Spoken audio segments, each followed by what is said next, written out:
अब बात करते हैं बिली वेवी सिंड्रोम के बारे में। क्वेश्चन पूछा है कि pollutant in drinking water causing methemoglobinemia in infants. तो करेक्ट आंसर आएगा इसका नाइट्रेट्स।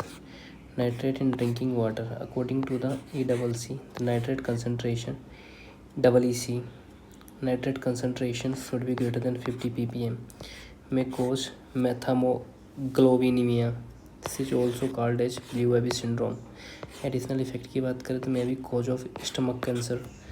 कॉजेज ऑफ मेथामोग्लोबिनिया की बात करें तो ये नाइट्रेट इन ड्रिंकिंग वाटर होता है। डिहाइड्रेशन बात करें तो usually due to gastroenteritis with diarrhoea की वजह से होता है ये सेफिसिस।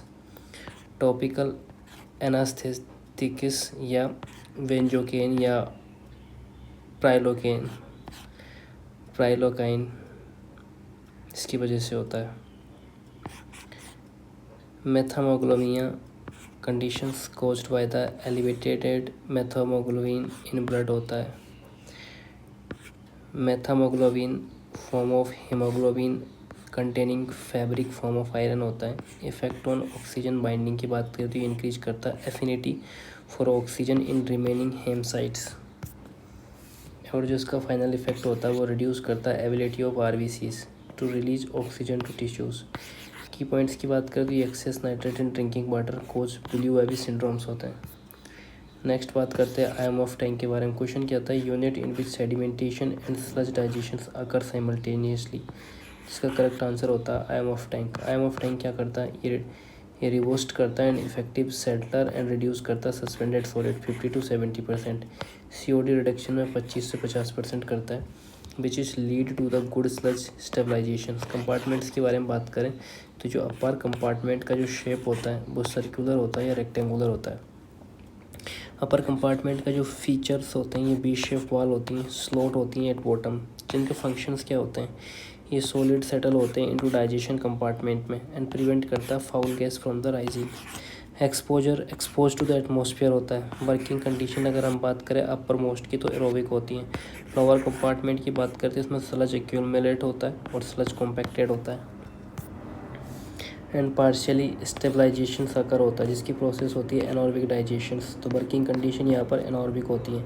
तो मेन प्रोसेस क्या होती है सेडिमेंटेशन और स्लज डाइजेशन। नेक्स्ट बात करते हैं ग्रुप इंडेक्स ऑफ सॉइल के बारे में। तो group index value of soil जो होती है वो 8 होती हैं। तो सॉइल इज रेटेड एज 4 होती हैं। तो higher the value of group index 4 is the soil as subgrade material. Group index की बात करें जो गुड होती हैं वो 0 से 1 होती हैं। फेयर जो होती हैं 2 से 4 होती हैं और जो 5 से 9 होती हैं वो पूर होती हैं। 10 से 20 होती है वो वेरी पूर होती हैं। तो यहाँ जो वैल्यू आ रही है ग्रुप इंडेक्स की वो 8 आ रही है जो कि 5 और 9 के बीच में है तो ये पूर हो जाएगा। एडिशनल इन्फॉर्मेशन की बात करें तो ग्रुप इंडेक्स जो होती हैं वो GI बराबर होती हैं 0.2A plus 0.005 AC plus 0.01 BD होता है। Portion of percentage passing through the 75 microns होते हैं which is greater than 35 not exceeding 75। तो वो नंबर रेंज जो होती हैं 0 से 40 होता है।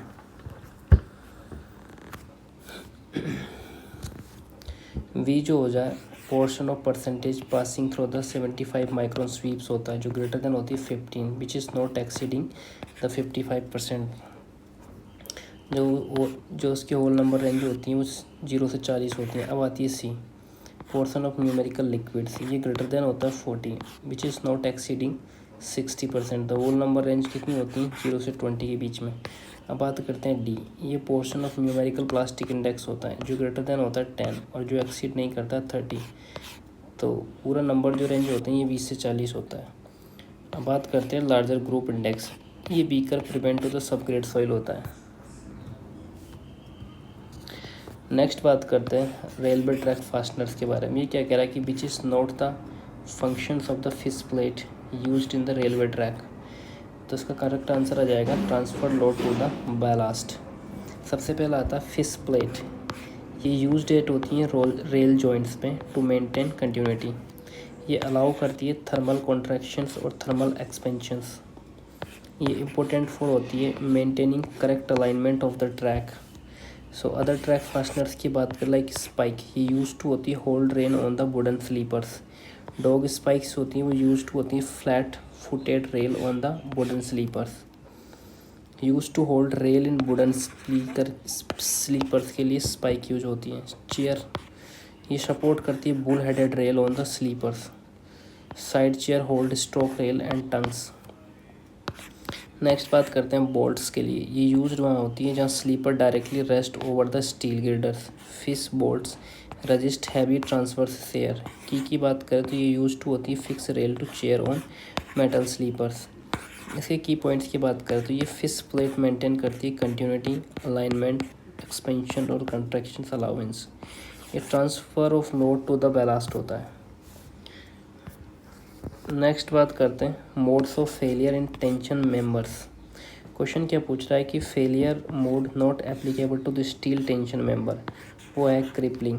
Failure mode in steel tension member कौन कौन से, सबसे पहले आता है ग्रॉस सेक्शन यील्डिंग। इसमें क्या होता है कि tension member without bolt hole can resist load up to the ultimate load. Before fracture large longitudinal deformation occur होता है। ग्रॉस सेक्शन यील्डिंग में क्या होता है, जो टेंशन मेंबर होता है विदाउट बोल्ट होल्स के, ये रजिस्ट कर सकता है, can resist load up to the ultimate load. Before fracture large longitudinal deformation होता है, जो डिफॉर्मेशन होता है वो नियरली 10% से लेके 15% ऑफ ओरिजिनल कॉस्ट होता है। यहाँ जो स्ट्रक्चर होता है वो बिकम्स होता है अनसर्विसेबल बिफोर फ्रैक्चर। नेक्स्ट बात करते हैं रप्चर फेलियर्स के बारे में। ये अकर इन होता है member with holes. Point near hole की बात करें तो ये रीचेज होता है yield stress first. With further loading की बात करें तो जो स्ट्रेस होती है वो नियर होल रिमेन होता है एट यील्डिंग स्ट्रेस में। यील्ड जो स्प्रेड होता है वो प्रोग्रेसिवली होता है रप्चर के अंदर। तो फाइनल स्टेज क्या होती है, rupture of members occurs. Next बात करते हैं ब्लॉक शेयर फेलियर के बारे में। ब्लॉक शेयर फेलियर की बात करें तो इसमें क्या होता है कि ये पॉसिबल होता है कब, जब मटेरियल वियरिंग स्ट्रेंथ हायर हो, बोल्ट शेयर स्ट्रेंथ भी हायर हो। ब्लॉक शेयर फेलियर कब होता है, ये पॉसिबली वैन होता है जब मटेरियल स्ट्रेंथ हायर हो या बोल्ट शेयर स्ट्रेंथ हायर हो। ये इन्वॉल्व्स होता है rupture of net tension plane DC and yielding on the gross shear planes के अंदर। As connection length decrease the shear plane rupture also increase. Crippling की बात करते हैं, this is not applicable to steel in tension member. तो key point बात करें कि application failure modes yielding, rupture, block shear failure. Crippling जो है this is not a failure mode of steel tension member, इससे कंप्रेशन फेलियर मोड है। Next बात करते हैं design bond stress in limit state methods के लिए। Percentage increase in design bond stress for deformed bar in tension for compare to the plain bar in tension. तो कितना percent आएगा, 60% आएगा। Bond stress for a different grade of concrete gives the established provisions. तो bond stress value कितनी होती है, working stress M15 के लिए, WSM के लिए 0.6, 8, 9, 6 के बाद में 8, 9, 10, 1.1, 1.2 होता है, इसके बीच में एक का गैप होता है। लिमिट स्टेज में क्या होता है, M20 के लिए बॉन्ड स्ट्रेस 1.2 होता है, 25 के लिए क्या होता है 1.4 होता है, 30 के लिए क्या होता है 1.5 होता है, और 35 के लिए 1.7 होता है, M14 के लिए 1.9 होता है। ये बॉन्ड स्ट्रेस है। ये इंपॉर्टेंट नोट दे रखा है कि tabulated bond stress values for a plain bar in tension, so when deformed bar are used bond stress increase by 60% due to better interlocking और bound formations in concrete. When bar is in compression member bond stress increase by 20%। Next बात करते हैं plain bar in tension which is based on the stress values. Deformed bar in tension की बात करते हैं, bond stress is equal to होता है 60% of the heirs. Next बात करते हैं valve used in water distribution systems. तो remove air from the pipeline, ये रिलीज वाल्व यूज होता है यहाँ पर। Limit follow of the single direction, यहाँ पर चेक वाल्व यूज होता है। Reduce higher inlet pressure to the lower inlet pressure, यहाँ पायलट वाल्व यूज होता है। Stop flow of water in pipeline, या गेट वाल्व यूज होता है। मुझे ऐसा लग रहा है ये सारे लेक्चर पहले पढ़ लिए थे क्या। सबसे पहले बात करते हैं रिफ्लेक्स वाल या चेक वाल के बारे में। ये यूज टू चेक होता है reverse flow of water, generally provide on the delivery side of the pump, work automatically, provide on the suction pipe in A tube wells. Important valves के बारे में बात करते हैं। सबसे पहला आता है प्रेशर रिलीफ वाल्व, जिसे पायलट वाल्व भी बोला जाता है। ये प्रेशर रिड्यूसिंग वाल्व होते हैं। ये सेम पर्पज होते हैं एज प्रेशर रेगुलेट वाल्व होते हैं। यूज्ड होता है इन हाइड्रोलिक सर्किट्स के अंदर। प्रेशर कंट्रोल वाल्व होते हैं, यूज्ड इन होता है ब्रांच सर्किट्स में, और ये never used in full pump flow line. Next बात करते हैं एयर रिलीफ वाल्व के बारे में। जो एयर रिलीफ वाल्व होता है ये टाइप्स ऑफ सेफ्टी वाल्व होते हैं। ये कंट्रोल और लिमिट प्रेशर इन सिस्टम होता है। ये प्रिवेंट करता है प्रोसेस अपसेट के लिए। ये प्रिवेंट करता है इंस्ट्रूमेंट इक्विपमेंट फेलियर के लिए। ये प्रिवेंट करता है फायर हजार्ड्स के लिए। एंड ये relief pressures through the auxiliary passage के लिए होता है। नेक्स्ट बात करते हैं स्लाइस वाल्व के लिए। स्लाइस वाल्व जो होता है वो यूज टू होता है रेगुलेट फ्लो ऑफ वाटर। ये प्रोवाइड इन पाइप सिस्टम्स होता है, कंट्रोल करता है water flow in distribution system के अंदर। Installed at the street corners, installed where the pipeline intersect होता है। नेक्स्ट बात करते हैं पाइप प्रोफाइल कंपोनेंट जो होता है वो इंटेक रिजर्वायर्स होता है, एयर वाल्व होता है, गेट एयर वाल्व होता है, सबमिट पॉइंट होता है, ब्लो ऑफ या ड्रेन वाल्व या शकोर वाल्व होता है, डिस्ट्रीब्यूशन रिजर्वायर होता है, स्टिक हेड्स होता है। तो जो रिलीज वाल्व होता है ये रिमूव्स करता है एयर को। चेक वाल्व जो होता है वो ओपन डायरेक्शन फ्लो होता है। पायलट वाल्व होता है वो रिड्यूस करता है प्रेशर को। गेट वाल्व जो होता है वो स्टॉप फ्लो होता है। अब बात करते हैं बिटुमिन टेस्ट के बारे में। बिटुमिन टेस्ट क्या है, Pensky Martin closed cup apparatus होता है जो यूज्ड फॉर होता है flash and fire point test के लिए। तो वेरियस टेस्ट ऑन बिटुमिन के बारे में बात करते हैं। सबसे पहला आता है डक्टिलिटी टेस्ट। इसकी जो प्रॉपर्टी टेस्ट हो, कौन सी प्रॉपर्टी टेस्ट करता है, ये डक्टिलिटी प्रॉपर्टी टेस्ट करता है। एपरेटस जो यूज़ होता है यहाँ पर वो होता है ब्रेकवेट apparatus. Desirable value less than 50 होनी चाहिए। नेक्स्ट आता है flash and fire point test. ये प्रॉपर्टी जो टेस्ट करता है वो करता है flash point and fire point. जो एपरेटस यूज होता है यहाँ पर Pensky Martens close tester use होता है, जिसकी डिज़ायरेबल वैल्यू होती है ग्रेटर देन 175 डिग्री। नेक्स्ट होता है फ्लोट टेस्ट। ये बिटुमिन की कंसिस्टेंसी को चेक करता है। नेक्स्ट आता है पेनिट्रेशन टेस्ट। ये hardness and softness of bitumen को टेस्ट करता है। पेनिट्रेशन ग्रेड जो होती है इसमें 30, 40, 60, 70 और 80, 100 होती हैं। कितनी? 30, 40, 60, 70 और 80, 100 होता है। नेक्स्ट आता है softening point test. Softening test से जो प्रॉपर्टी टेस्ट होती है उसे बोलते हैं सॉफ्टनिंग पॉइंट। एपरेटस जो यहाँ यूज होता है वो होता है रिंग एंड वॉल टेस्ट, यहाँ पर यूज होता है। डिज़ायरेबल वैल्यू की बात करें तो 35 डिग्री से लेके 75 डिग्री तक ये यूज़ होता है। अब बात करते हैं स्पेसिफिक ग्रेविटी टेस्ट के बारे में। जो प्रॉपर्टी टेस्ट होती है स्पेसिफिक ग्रेविटी होती है। एपरेटस जो होते हैं वो पिकोनोमीटर्स होते हैं, और डिज़ायरेबल वैल्यू जो होती है ये 1.01 से लेके 1.03 के तक होती है। अब बात करते हैं वाटर कंटेंट टेस्ट के बारे में। प्रॉपर्टी जो टेस्ट होती है वो वाटर कंटेंट में होती है। डिज़ायरेबल जो वैल्यू होती है वो लेस देन होती है 2% के। तो इम्पोर्टेंट नोट्स के बारे में बात करें तो मार्शल जो टेस्ट होता है वो यूज्ड फॉर होता है designing bituminous concrete for pavement constructions. And Benkelman beam method जो होता है वो यूज टू होता है determine deflections of the pavement slab. And जो Pensky Martens closed cup apparatus test होता है वो यूज होता है फ्लैश एंड फायर पॉइंट के लिए। तो ये विशेष ध्यान रखना। इसमें डक्टिलिटी जो टेस्ट है इसके लिए कौन सा एपरेटस यूज होता है? ब्रेकवेट। पेंस्की मार्टिन किसके लिए यूज होता है? फ्लैश फायर पॉइंट के लिए। ठीक है। फ्लोट टेस्ट कंसिस्टेंसी के लिए। हार्डनेस एंड सॉफ्टनेस इस किसके लिए होता है? पेनिट्रेशन टेस्ट में टेस्ट होता है। यहाँ ring and ball test use होता है किसके? सॉफ्टनिंग के अंदर। ये जो फ्लोट टेस्ट है ये कंसिस्टेंसी के लिए होता है। फ्लैश एंड फायर टेस्ट जो है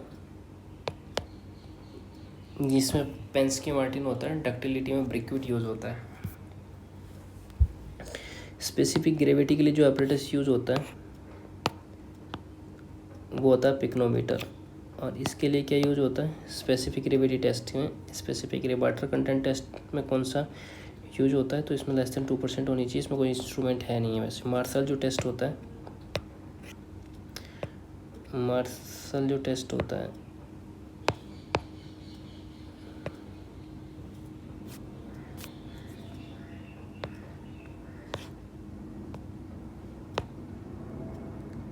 ये यूज्ड फॉर होता है for designing concrete pavement construction, ठीक है। और जो ब्लैंकमैन बीम मेथड्स होता है ये किस लिए यूज होता है, ये डिटरमाइन करता है डिफ्लेक्शन ऑफ बीम, ठीक है।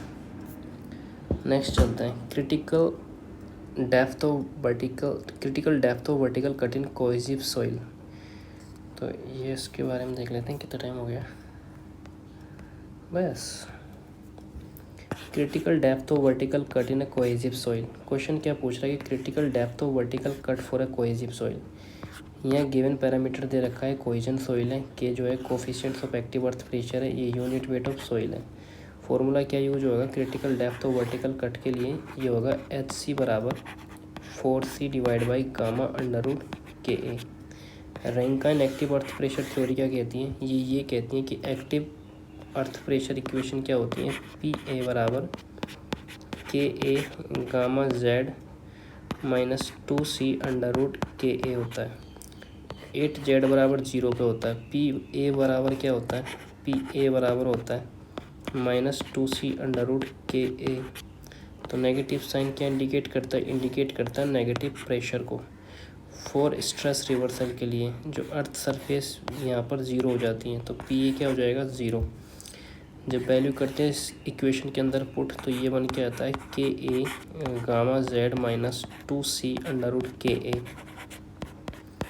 बराबर 0। तो डेप्थ ऑफ टेंसाइल क्रेक क्या निकल के आएगी, डेप्थ ऑफ टेंसाइल क्रेक आएगी ZC बराबर 2C divide by gamma under root KA। So critical depth relation क्या होता है, क्रिटिकल डेप्थ जो होती है वो होता है 2 इंटू ZC। सो यहाँ क्या होता है, ये HC बराबर होता है 4C by gamma under root KA। So ZC बराबर क्या होता है, डेप्थ ऑफ टेंसाइल क्रैक होती है। नेक्स्ट क्वेश्चन क्या कह रहा है कि विच of following spillway get can not be seen from the distance when is lowered. तो USPR ड्रम गेट होता है वो दूर से नहीं दिखता है, तो पढ़ लेते हैं इसके बारे में। USB ड्रम गेट के अंदर जो इसका स्ट्रक्चर होता है ये कंसिस्ट ऑफ होता है circular sector and hinge at a centre of curvature. जो इसकी वर्किंग होती है वो क्या होती है, सेक्टर में भी raised above the crest and sector में भी लोवर्ड। दूसरा आता है लोवर्ड पोजीशंस के लिए, जो upper surface become coincident with crest line, so hence gate cannot be seen from the distance. Next बात करते हैं कंपोनेंट सॉइन फिगर के लिए, like reservoir, hinge, spillway crest, floating drum, fill valve, floating chambers. Next आता है functions of drum gate, control water flow over the spillway, can raised और lowered, maintain crest alignment when the lowered. Key point क्या होता है, when USPR drum gate is lowered its upper surface match the crest line.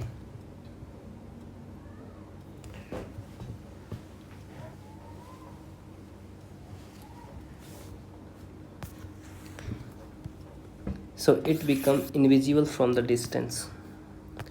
Questions क्या कहता है, the reciprocal theorem of Maxwell is valid for the structure. तो ये क्या है कि this is having linear force displacement relation.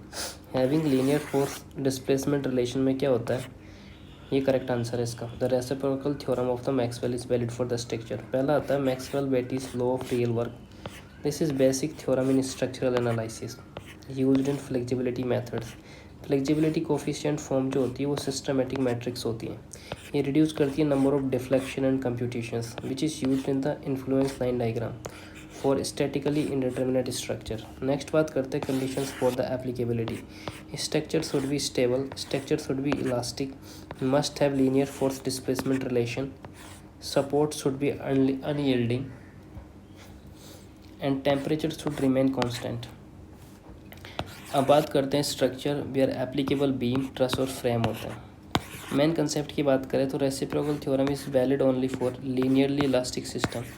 की points के बारे में बात करें तो Maxwell reciprocal theorem works when the load and displacement have linear relationships. Questions की बात करते हैं। An engineer is designing a two phase traffic signal system with all red time for pedestrian crossing as 15 second. If Webster methods is used then what will be the total lost time. तो क्या होता है इसका optimum signal cycle का formula C naught is equals to 1.5 L plus 5 divide by 1 minus by होता है। ठीक है, 1.5 L plus 5 1 minus by. C naught जो होता है ऑप्टिमम सिग्नल साइकिल होती है, एल जो होता है total lost time per cycle होता है, बाई जो होता है sum of ratio of normal flow होता है to the saturation flow, n जो होता है नंबर ऑफ फेज होता है, आर जो होता है ओवर रेट टाइम होता है। तो इसका लॉस्ट टाइम फार्मूला कैसे निकालना होता है, एल बराबर 2n प्लस आर होता है। ठीक है, तो गिवन डेटा क्या कहता है कि नंबर ऑफ फेज 2 हो गए, दिया उसने, ऑल रेट टाइम कितना होगा 15 सेकेंड। तो एल बराबर 2 इंटू 2 प्लस 15 करेंगे तो कितना हो जाएगा, ये हो जाएगा 19 सेकेंड। तो उसको तो इसने पूछा क्या है, what will be the total lost time. ठीक है, तो इसमें क्या इम्पोर्टेंट था, इसमें ये इम्पोर्टेंट था, this was also important.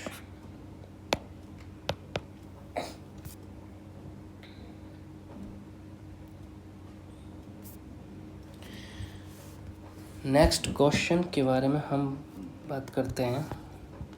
In a photogrammetric surveying, the stereoscope view in which the overlaps are kept outward and in which natural order is reversal is due to. In photogrammetric surveying, the stereoscopic view in which the overlaps are kept outward and in which natural order is reversal, this is called as pseudoscopic view. Pseudoscopic view क्या होता है, इसका meaning होता है reversals of the normal stereoscopic effect जो produce होता है इसमें वैली अपीयर्स एज रेजिड्स होती हैं and ridge appear as valley होती हैं। कंडीशंस के बारे में बात करते हैं। Overlap are kept outward and natural order is reserve. So perspective view क्या होता है, ये डिफ़ॉल्ट व्यू होता है far away objective appears smaller then near by object. तो ऑर्थोग्राफिक जो होता है इसका क्या व्यू होता है, all object appear at the same scale. तो की पॉइंट क्या होता है, reversal of the stereoscopic appearance is called pseudoscopic view. Next बात करते हैं। If Euler load for a column is 100 kilo newton and crushing load is 1200 kilo newton then the Rankine load will approximately will be 445 kilo Newton.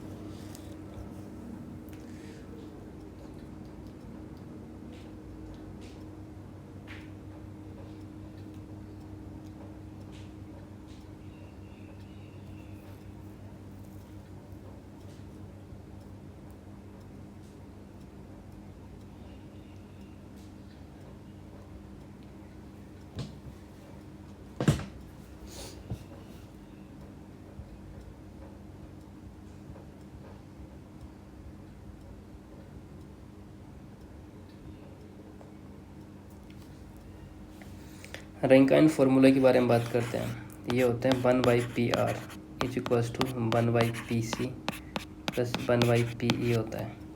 जो PR होता है वो Rankine load होता है, PC जो होता है क्रशिंग लोड होता है, PE जो होता है आइलर बकलिंग लोड होता है। ये यूज्ड फॉर होता है combined effect of crushing and buckling in columns. So given data क्या क्या दे रखा है, वो 100 किलो न्यूटन 1000 किलो न्यूटन होती है, क्रशिंग लोड जो होता है 1200 किलो न्यूटन होती है। सो वैल्यू को अगर पुट करेंगे 1/PR में तो ये हो जाएगा 1/1000 न्यूटन प्लस 1/1200। तो PR बराबर जो आएगा वो आएगा 545 kilonewton. So approximately Rankine load 545 kilonewton होता है. आयलर बकलिंग लोड के बारे में बात करें तो PE बराबर होता है pi square EI by L effective square. EI is a flexural rigidity. Effective length of column होता है. रैंकाइन फार्मूला कंबाइन करता है crushing failure and buckling failure of the column.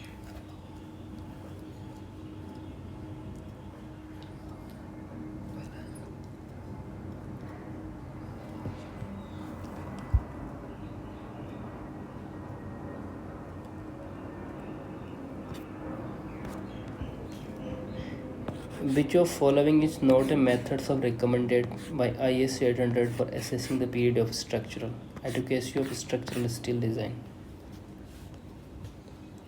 Based on the previous case studies in the local areas. Correct answer क्या होता है? ये based on होता है previous case studies in local areas. Clause क्या कहते हैं? 16.3.2 के अंदर क्या लिखा है? इसका पर्पस क्या है कि assessment of periods of structural education of structural steel design. ये रिकमेंडेड मेथड बाय IS 800 है. मेथड 1 क्या बोलता है? ये बोलता है कि by calculating the limiting temperature of the steel. Method 2 बोलता है कि by direct application of the single test. Method 3 बोलता है कि methods give specialist literature. So not recommended methods based on the previous case studies in the local areas. So IS 800 strictly recommended calculation methods, testing methods and specialist literature method.